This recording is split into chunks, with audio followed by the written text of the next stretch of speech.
कर्नाटक की बात करें भाई, 28 सीटों पर चुनाव लड़ रही है। राहुल की उम्मीद है कि उनकी पार्टी 12 सीटें जीत जाएगी और 5 सीटें ऐसी हैं जहां क्लोज फाइट है। कांग्रेस को लग रहा है कि बेल्लारी, रायचूर, चिक्कोडी, गुलबर्ग और बिदर की सीट पर कांटे की टक्कर है। तो क्या वाकई में 1 से 10 से ऊपर का आंकड़ा यहां कांग्रेस जो है वो पार कर सकती है? इसको समझने की कोशिश करेंगे और हमारे जो एक्सपर्ट पैनल हैं उनकी नजर में यहां पर क्या स्थितियां बनती हुई नजर आ रही हैं ये भी जानने की कोशिश करेंगे। बेल्लारी, रायचूर, चिक्कोडी और मेरे पास भी कुछ अन्य सीटें हैं जिन पर कहा जा रहा है कि वहां पर भी कांग्रेस को एडवांटेज है, क्योंकि SC/ST वोट बैंक जो है वो जिस तरह से थोड़ा नाराज चल रहा है, भले ही वो लागू नहीं हो पाया हो फैसला, लेकिन उसके बावजूद भी जो नाराजगी है वो तमाम चीजें और मुस्लिम फैक्टर जो कॉम्बिनेशन है वो शायद मुश्किलें जो है थोड़ी खड़ी कर देगा। अब हम बात करते हैं किस तरह से यहां पर स्थितियां बनती हुई नजर आ रही हैं। कांग्रेस ने 2009 में 6 सीटें, 14 में 9, 2019 में सबसे शर्मनाक प्रदर्शन 1 सीट रही थी। तो 2024 की अगर बात करें तो क्या अब तक का सर्वश्रेष्ठ प्रदर्शन जिसकी उम्मीद लगाए हुए राहुल गांधी और कांग्रेस बैठे हुए हैं, क्या ऐसा हो सकता है? डबल डिजिट में कर्नाटक में नंबर आ सकते हैं? इस पर हम चर्चा करेंगे। साथ ही हम आपको बता दें, कांग्रेस 28 सीटों पर चुनाव लड़ रही है। राहुल की उम्मीदें हैं कि 12 सीटें आएंगी और क्लोज फाइट 5 सीटों पर है, तो कहीं भी यह मामला हो सकता है।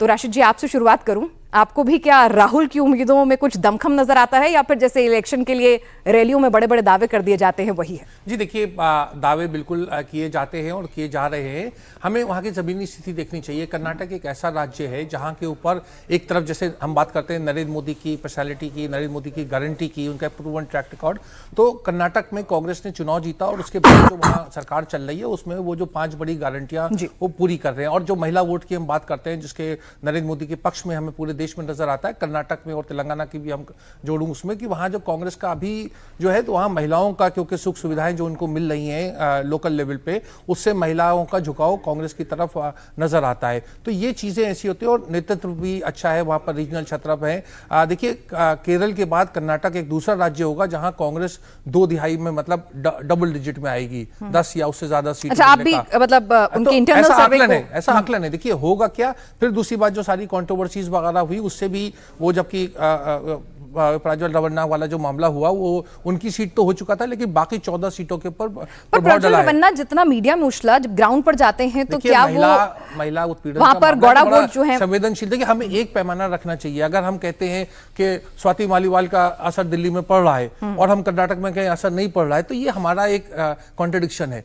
तो हम एक बात माने, मैं वो मानने को तैयार हूं, तो क्या आम आदमी पार्टी का दिल्ली के ऊपर असर नहीं पड़ रहा जो था स्वाति मालीवाल वाला असर? अगर हम वो मानते हैं तो हम वो चीज रखें। मैं ये कह रहा हूं कि कंसिस्टेंसी हम जब एनालाइज करते हैं, कंसिस्टेंसी रखें, वहां पढ़े लिखे और लोगों को राजनीतिक रूप से काफी जो लोगों को समझ है कर्नाटक में, और उसका वर्डिक्ट में हमें असर नजर आएगा। यहां तक बात चल रही है, आपको रुचि होगी कि कल मैं कुछ कांग्रेस के नेताओं से बात कर रहा था, वो तो कह रहे थे प्रदर्शन इतना अच्छा होगा कि सिद्धारमैया देश के अगले वित्त मंत्री बनेंगे। यहां तक की बात हो रही है। मतलब यहाँ तो उम्मीदें जो हैं बहुत ज्यादा परवान चढ़ रही हैं। आपने बड़ी गौर से नहीं बात सुनी। राशिद भाई ने कहा कि सिद्धारमैया देश के वित्त मंत्री होंगे।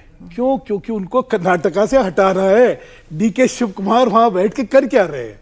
आप जो कह रहे हैं ना कि वो जीतेंगे, भाई जीतेंगे तब ना जब DK शिव कुमार उनको जीतने देंगे।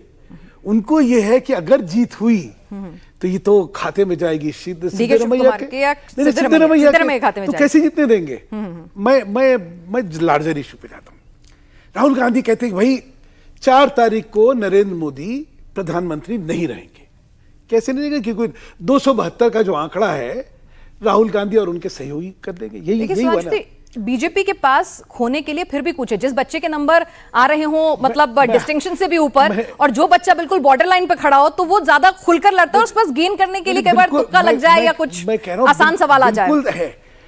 लेकिन एक उल्टी गिनती जरूर करनी चाहिए कि अगर राहुल गांधी जी का ये जो ख्याली पुलाव है इसको सफल बनाना है, किसी तर्क वितर्क कुतर्क से ही बनाना है, तो ये संभव कैसे हो सकता है कि भाई क्या क्या जोड़ा जाए इस कुनबे के अंदर, कि क्या क्या लगाया जाए कि वहां भाई ये सीट भी आ गई, ये सीट भी आ गई। तो महाराष्ट्र आपने कहा, महाराष्ट्र में कर्नाटक की बात कर लेते हैं। जैसे आप देखिए, बैंगलोर रूरल, चित्रदुर्गा, दावनागरे, ये तमाम हम लोग ने भी मतलब बातचीत करी वहां पर, तमाम जो रिपोर्टर्स हैं ग्राउंड पर जो मौजूद हैं लोग हैं, तो उन्होंने भी कहा बेलगावी, बेल्लारी, तुमकुर, ये तमाम जो सीट्स हैं उन पर इंटरनल जो नाराजगी है। कई जगह ऐसी भी है जहां पर विधायक जो है वो सपोर्ट नहीं कर रहा है। एक जगह तो स्टेज पे ही विधायक ने पैर पड़ के कहा था कि भाई इसको टिकट ना दो। तो इस तरह की स्थितियां भी उत्पन्न हो रही हैं, प्लस SC/ST रिजर्वेशन और 5 गारंटी की बात जो राशिद जी ने कही, तो क्लोज फाइट तो कम से कम कर्नाटक में आपको दिखती होगी। कर्नाटका में देखिए, भाजपा 25 सीटें भाजपा के पास थी और 26 पे लड़ रही है। 2 लड़ रही है वो JDS के साथ। पिछले विधानसभा के चुनाव में एक चीज याद रखनी चाहिए कि JDS अलग थी, भाजपा अलग थी और कांग्रेस अलग थी, और उसमें कांग्रेस का प्रदर्शन अच्छा रहा, क्योंकि वोट विभाजन की राजनीति एक बहुत महत्वपूर्ण राजनीति हिंदुस्तान में। यहां लोकसभा में वोट विभाजित नहीं हो रहा है, वो कलिंगा का वोट नहीं विभाजित हो रहा है, लिंगायत वोट जिसको कि विभाजित करने की कोशिशें हो रही थी वो नहीं हो रहा है। इस वजह से जो 25 सीटें हैं भाजपा की, उसमें मैं नहीं कहता कि उसमें घाटा नहीं होगा, 2-3 सीटें 4 सीटों का घाटा भी हो सकता है, ठीक है, लेकिन उसको 12 और 5 लेके मतलब 17 तक जाना तो मुझे लगता है। मेरे पास भी जो तमाम रिपोर्टर्स से बातचीत हुई उसके बाद जो हमारे ग्राउंड पे, तो 10 ऐसी हैं जहां पर एडवांटेज कांग्रेस भी बनता हुआ दिख सकता है अगर स्थितियां रहती हैं, और 5 पर क्लोज फाइट, ऐसी तमाम अलग अलग तरह की। कोई कहता है 5 पर एडवांटेज कांग्रेस और 5 क्लोज फाइट। मेरा मानना है डबल डिजिट जो है ना, डबल डिजिट नहीं होता है। चलिए समीर जी, फिर आनंद जी के पास आते हैं। लेकिन डबल डिजिट, समीर जी कुछ कहना चाह रहे थे। समीर जी, मतलब कोई फैक्टर नहीं चलेगा, सिर्फ मोदी का नाम चलेगा? नहीं, मुझे ऐसा नहीं लगता। देखिए, कर्नाटका का एक ऐसा राज्य है जहां मतलब मैं कह सकता हूं कि जहां संघ की और भारतीय जनता पार्टी के शीर्ष नेतृत्व की धड़कनें बढ़ी हुई है। तो संघ के कई राष्ट्रीय पदाधिकारी जिन्होंने कैंप किया है, जो भी वहां जिम्मेदारी संभाल रहे हैं संघ की, उनसे मेरी लगातार बात होती रहती है। कई तरह से नागपुर के जो रहे प्रचारक, वो इस समय कर्नाटका में पदस्थ थे, उनसे मेरी बात हुई, तो उनका भी कहना है कि कर्नाटका इतना आसान नहीं है जितना 2019 के अंदर आता। चुनौती जरूर है, राज्य की सरकार एक है। दूसरा बड़ा एक कारण जो रहा है भारतीय जनता पार्टी का, कि भारतीय जनता पार्टी पूरा येदियुरप्पा के हाथ में रहा। भाई येदियुरप्पा पार्लियामेंट्री बोर्ड में वहां के बड़े नेता है, उनके बेटे को प्रदेश अध्यक्ष बना दिया गया। आप देखिए, ईश्वरप्पा जैसा नेता जो आपका एक बड़ा नेता रहा है, उप मुख्यमंत्री रहा है, वो आपकी पार्टी छोड़ के चला जाता है, येदियुरप्पा के बेटे के खिलाफ चुनाव लड़ता है, यह कहकर कि टिकट बंटवारे के अंदर मनमानी हुई है, परिवारवाद चला है, कई जगह नाराजगी है। तो मुझे लगता है कि जो कांग्रेस के अंदर DK शिवकुमार और सिद्धरमैया का मामला रहा है, उतना तो नहीं रहा होगा, तो कम भारतीय जनता पार्टी के अंदर भी गुटबाजी नहीं रही है कर्नाटका के अंदर, वहां भी भारतीय जनता पार्टी में भी गुटबाजी है। तो मुझे लग रहा है, और जिस तरीके से सरकार अभी कर्नाटका में कांग्रेस ने बनाई है, कुछ योजनाएं लागू करी है, तो मुझे लग रहा है उसका असर होगा। अब JDS भारतीय जनता पार्टी के साथ गठबंधन में आ गया है, तो ये कहा जाता है कि वोकलिंगा वोट भारतीय जनता पार्टी के साथ जुड़ जाएगा। तो ऐसे कभी साथ साथ नहीं चलते आती। DK शिवकुमार भी है ना वोकलिंगा लीडर, तो अगर जाना हुआ तो DK शिवकुमार के कारण भी वोकलिंगा वोट जाएगा कांग्रेस के पास।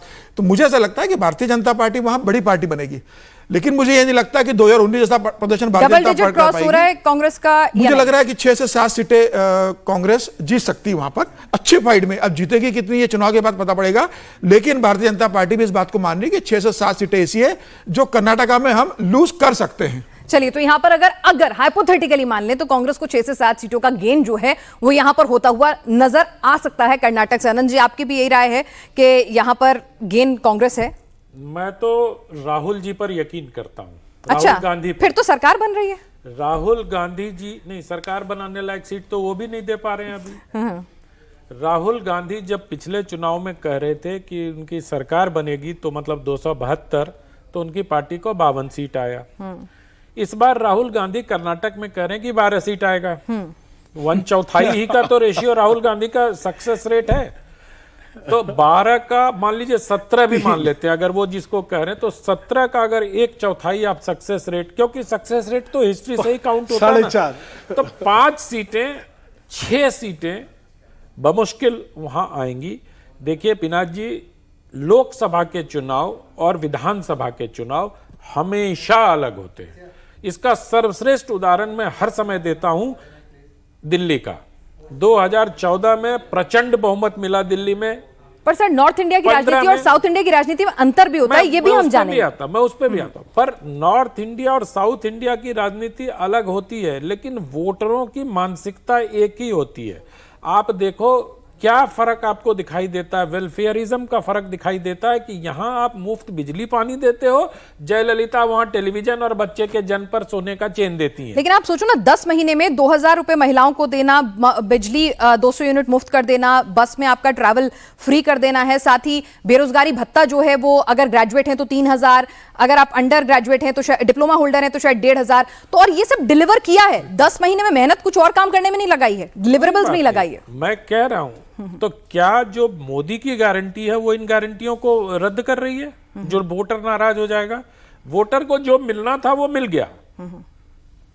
मैं सिर्फ ये कहने का प्रयास कर रहा हूं कि लोकसभा और राज्यसभा में एस्पिरेशंस अलग होते हैं।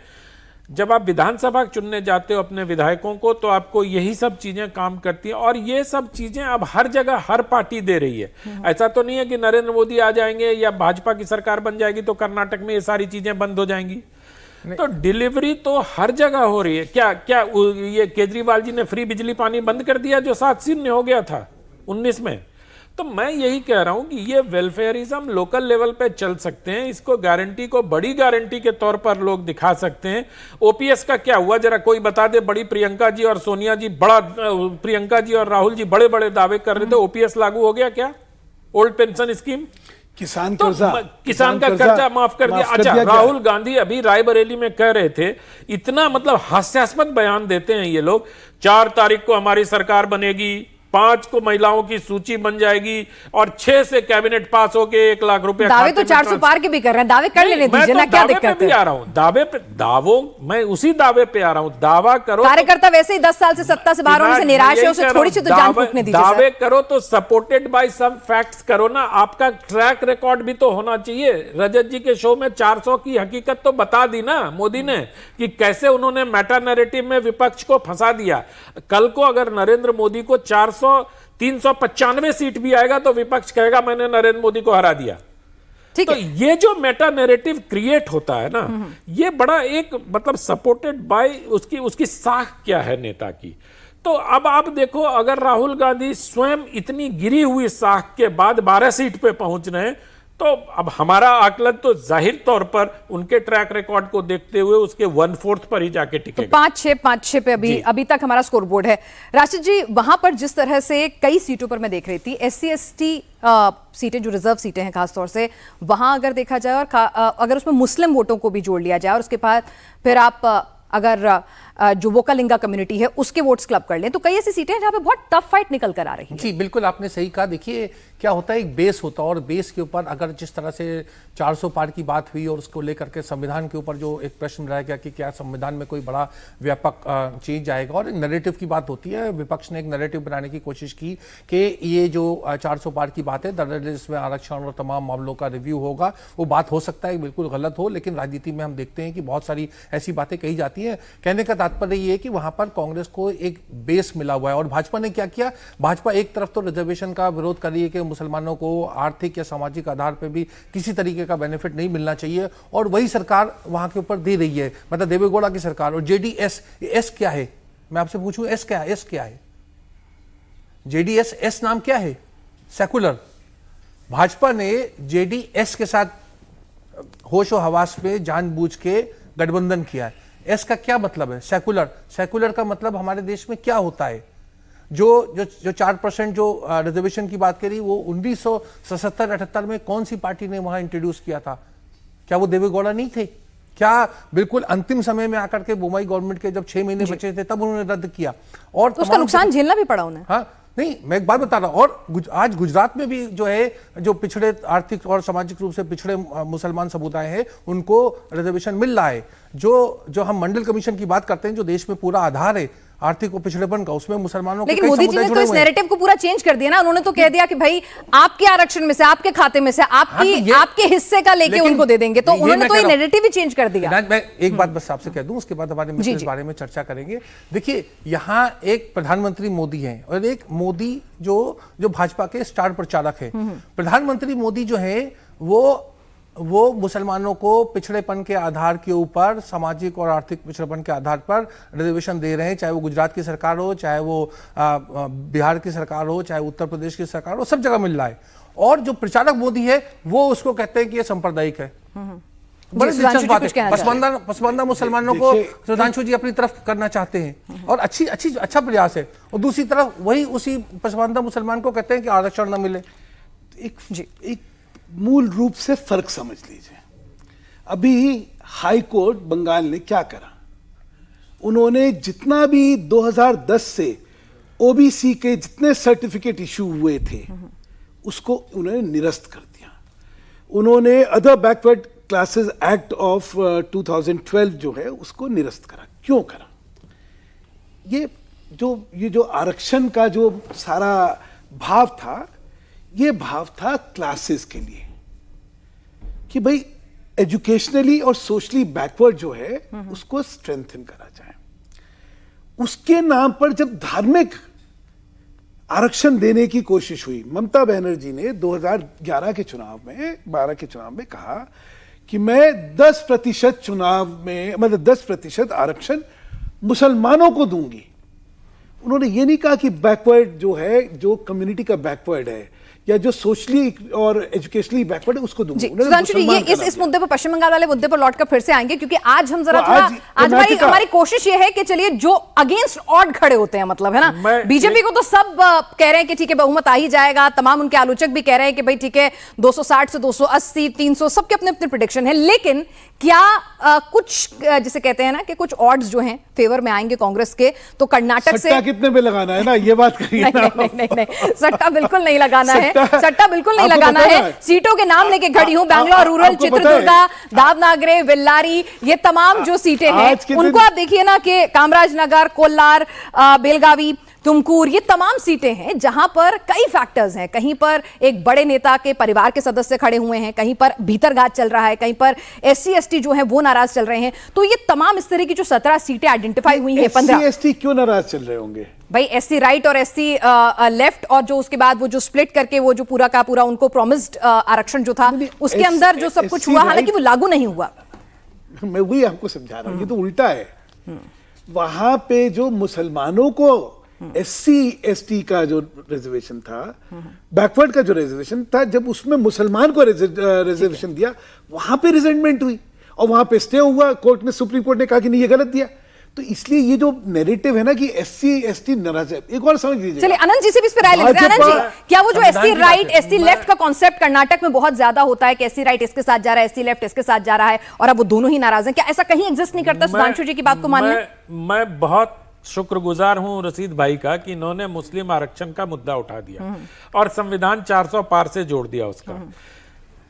आरक्षण देने के लिए संविधान की जरूरत है। कर्नाटक की बात कर लें थोड़ी सी, आज कोशिश कर लें कि मतलब कि कुछ दिलचस्पी, मतलब डन एंड डस्टेड टाइप का इलेक्शन ना रखें, थोड़ा मतलब देखें कि कुछ कहीं से कुछ लॉ निकलेगी और कुछ इंटरेस्टिंग होगा इस चुनाव में। मुस्लिम आरक्षण का मुद्दा कर्नाटक को बहुत गहरे तक प्रभावित करता है, इसलिए 400 की आवश्यकता नहीं, और कांग्रेस ने इसको प्रूव किया। 2004 में उनकी सरकार आई, कितनी सीटों पे आई? उन्होंने 2005 में सच्चर कमेटी बना दी मुसलमानों की आर्थिक स्थिति और वास्तविक स्थिति का आकलन करने के लिए। ठीक है, एक ही मुद्दे पे दूसरी कमेटी 1 साल बाद और बना दी, रंगनाथ कमेटी 2006 में। चलिए राशिद जी, एक छोटी सी टिप्पणी, उसके बाद मैं आप लोगों से फाइनल स्कोर कार्ड ले लूंगी, क्योंकि महाराष्ट्र, तेलंगाना और आंध्र प्रदेश अभी बाकी है सर। उसके बाद समीर जी बहुत देर से अभी शांत हैं, महाराष्ट्र के मुद्दे पर वो उनका प्रेडिक्शन। जी चलिए बोलिए। सबसे कम बोला। अच्छा ठीक है आनंद जी बोलिए। मैं कह रहा हूं NCLM एक्ट में संशोधन करके 9000 शिक्षण संस्थानों में SC ST OBC और EWS का जो आरक्षण था, कांग्रेस पार्टी ने उसको खत्म कर दिया। किसी 400 पार की आवश्यकता नहीं पड़ी उनको, और इसका परिणाम भी उनको मिला उत्तर प्रदेश में। तो कर्नाटक में 400 पार संविधान खतरे में है, ये मुद्दा चलेगा राशिद जी। देखिए जो आरक्षण की बात है, मैं बार बार कहूंगा उसका आधार आर्थिक बैकवर्डनेस है और सामाजिक बैकवर्डनेस है, सोशल एजुकेशनल। उसका कभी भी ये धर्म उसका ना बेसिस हो सकता है ना कुछ, जो बंगाल के हाईकोर्ट ने भी कहा है उसके प्रोसेस के ऊपर वो प्रश्न उठाया कि उसकी जो कार्रवाई हुई थी, जिन समुदाय को जोड़ा गया उनको ठीक से नहीं जोड़ा गया। बात सबसे बड़ी बात ये आती है कि कांग्रेस को अब कोसना बंद करना चाहिए, क्योंकि 10 साल हो चुके हैं। अगर कहीं के ऊपर कोई किसी तरह की विसंगति है तो उसको दूर करना चाहिए। अगर कोई अलीगढ़ मुस्लिम विश्वविद्यालय जो है वो SC/ST को रिजर्वेशन नहीं दे रहा है, तो क्या सरकार को क्या चीज आ रही है जो रुकावट है, जो कर रहे हैं, जो 10 साल से कर रहे हैं? चल रहा है ना सर, अदालत में चल रहा है। ऑर्डिनेंस ले आते हैं आप 370। नहीं, ये बड़ा अजीब यूनिवर्सिटीज के लिए भी ऑर्डिनेंस आए सर, बिल्कुल आ सकता है, मतलब आ तो सकता है, लेकिन इन चीजों के लिए भी ऑर्डिनेंस लाना शुरू करें। सरकार 370 को खत्म कर सकती है, जो सरकार 370 को खत्म कर सकती है, वो सरकार इतनी बेबस और लाचार है एक सेंट्रल यूनिवर्सिटी के सामने। क्या तर्क है? चलिए, तो जनता क्या समझेगी? कर्नाटक का फाइनल टैली ले लेते हैं कि कर्नाटक में क्या मौजूदा सरकार होने का फायदा, DK शिवकुमार और काडर और मसल मनी पावर होने का फायदा क्या कर्नाटक में कांग्रेस को मिल रहा है? कांग्रेस का जो खाता है वो 52 से ऊपर, क्या कर्नाटक से बढ़ सकता है? कितने नंबर? फाइनल टैली, मतलब अगर मैं आपसे कहूं, मुझे लगता है कि जो आकलन जो सी वोटर ने, वो बहुत सारी सर्वे एजेंसीज ने किया है, मुझे लगता है कि आपकी कांग्रेस जो है वो 75 पार हो जाएगी। बस 75 पार? बस से कहना तो ये तो क्योंकि वो होगा, उसका सही जवाब देता, आप मुझसे पूछिए तो मैं 50% का ग्रोथ। चलिए ठीक है, 50। अच्छा ये बताइए कि कर्नाटक से कितनी सीटों की उम्मीद लगा लें? कर्नाटक से 5-6?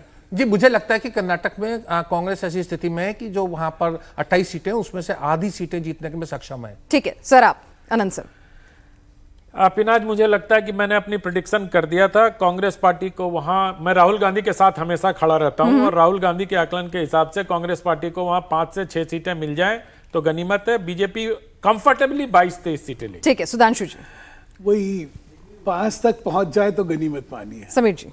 देखिए, मेरा कर्नाटक को लेकर यह आकलन है कि वहाँ कांग्रेस 6 से 7 सीटों पे बहुत अच्छी फाइट में है, लेकिन भारतीय जनता पार्टी कम मार्जिन से सीटें उसमें से जीतेगी। मुझे लग रहा है कांग्रेस क्लोज फाइट में बीजेपी निकाल लेगी। अब मुझे लग रहा है भारतीय जनता पार्टी जीतेगी, और कर्नाटक चलिए, आप सबको एवरेज आउट भी कर दूं तो भी 10 मैं 3 से 4 नहीं सीटें पहुंच कांग्रेस को पाएंगे। दे सकता हूं कि 3 से 4 सीटें कांग्रेस कर्नाटक में जीतेगी। अगर मैं राशिद जी का दिल खोल के जो सीटें दी और आपने जो कंजूसी से दी हैं, उनसे सबको एवरेज आउट भी कर दूंगी तो भी 10 नहीं बैठेगा।